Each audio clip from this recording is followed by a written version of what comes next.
I keep seeing videos of people asking where are the women and children. We've seen them take the men out, shave their heads, and frog march them into those cells in El Salvador. But what are they doing with the women and children? I'm going to read you something. Now he understood.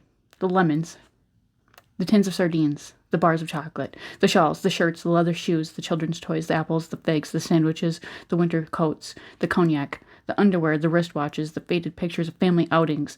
They had been packed by anxious mothers and worried grandparents, embarking on what they believed or hoped was a resettlement for a new life.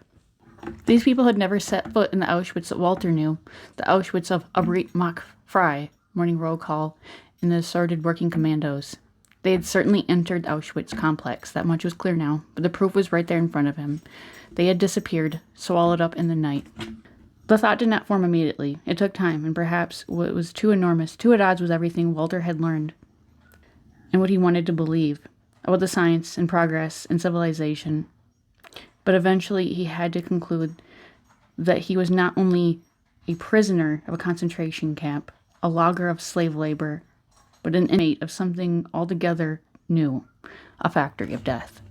Here was a place where women and men were classified as being of no value, or rather deemed that their very existence posed a mortal threat to the health of the German nation and the Aryan race, were murdered. They were killed, along with their aged parents, along with their children, and along with their babies. Walter had seen the piles of shoes with his own eyes. There could be no escaping reality. The Nazis were bent on eradicating the Jewish people, and they were doing it right here in Auschwitz.